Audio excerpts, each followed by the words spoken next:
హైదరాబాద్లో కిషన్ రెడ్డి మాట్లాడుతున్నారు. లైవ్ చూద్దాం. వారు ప్రధానమంత్రిగా ఉన్నప్పుడు ఎన్డీఏ భాగస్వామ్య పార్టీలతో మెజార్టీ లేకున్నప్పటికీ కూడా ఒక అద్భుతమైనటువంటి పరిపాలన ఇవ్వడం జరిగింది.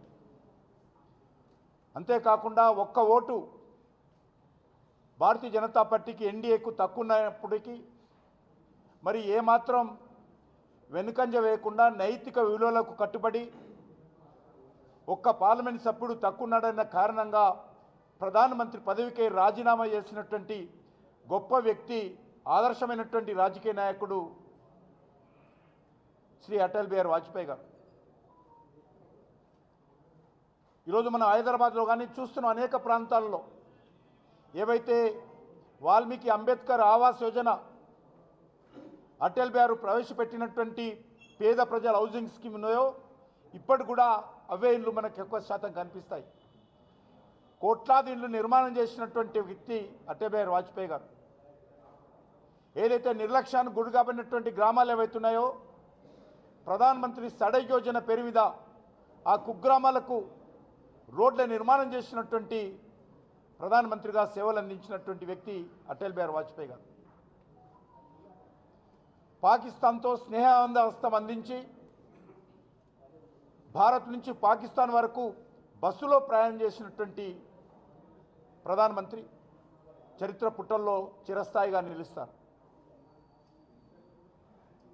పాకిస్తాన్ తోకాడించి కార్గిల్లో భారత భూభాగాన్ని స్వాధీనం చేసుకున్నప్పుడు పాకిస్తాన్ మీద యుద్ధం ప్రకటించి కార్గిల్లో భారత సైనికులను ఆత్మవిశ్వాసం కల్పించి విజయపథాన్ని నడిపించినటువంటి, భారతదేశానికి విజయం చేకూర్చినటువంటి గొప్ప వ్యక్తి అటల్ బిహారీ వాజ్పేయి గారు. అంతేకాదు రాజస్థాన్ పోఖ్రాన్లో అణు పరీక్షలు నిర్వహించి ప్రపంచంలో భారతదేశం కూడా ఒక అణుశక్తి దేశంగా భారతదేశ గౌరవాన్ని ప్రపంచం ముందు నిలబెట్టినటువంటి గొప్ప మహానుభావుడు అటల్ బిహారీ వాజ్పేయి గారు. ఆయన ఉపన్యాసం అంటే వందల కిలోమీటర్లు స్వచ్ఛందంగా వచ్చి వినేటువంటి పరిస్థితి ఆ రోజు ఉండేది. నవయువ సామ్రాట్గా పేరు తెచ్చుకొని అన్ని రాజకీయ పార్టీల్లో తనకంటూ గౌరవం సంపాదించుకొని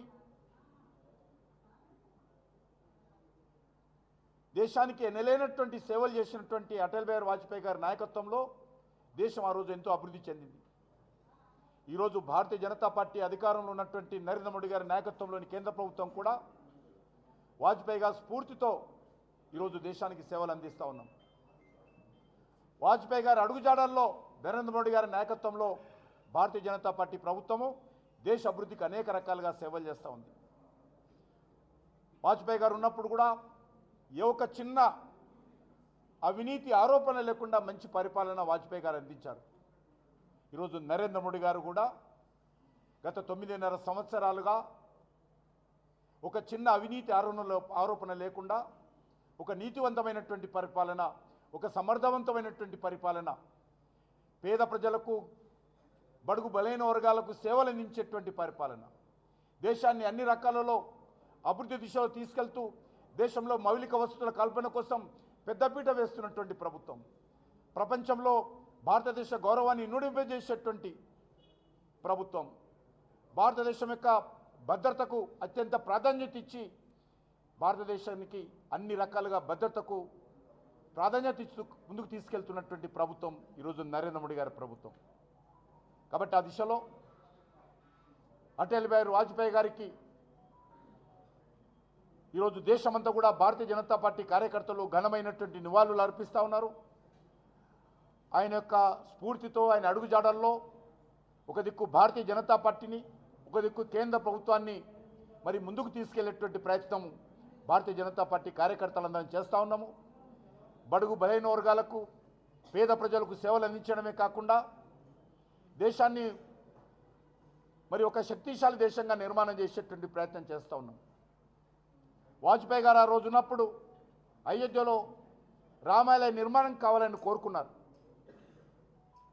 కానీ ఈరోజు మరి నరేంద్ర మోడీ గారి నాయకత్వంలో అటల్ బిహారీ వాజ్పేయి గారు కన్నటువంటి కలలు అయోధ్యలో రామాలయ నిర్మాణం జరగాలని ఏదైతే ఆకాంక్షించారో ఈరోజు సాకారం అవుతున్నటువంటి వేళ నిజంగా ఈరోజు అటల్ బిహారీ వాజ్పేయి గారు ఏ లోకంలో ఉన్నప్పుడు కూడా ఈరోజు ఆయన ఎంతో సంతోషపడతాడు.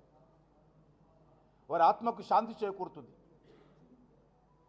ఈ రకంగా అనేక విషయాలలో వాజ్పేయి గారి అడుగుజాడల్లో నరేంద్ర మోడీ గారి నాయకత్వంలో ఈరోజు కేంద్ర ప్రభుత్వము భారతీయ జనతా పార్టీ పనిచేస్తుందనే విషయాన్ని మనవి చేస్తూ తెలంగాణ భారతీయ జనతా పార్టీ తరఫున కూడా అటల్ బిహారీ వాజ్పేయి గారికి ఘనమైనటువంటి నివాళులు అర్పిస్తూ వారి జన్మదిన సందర్భంగా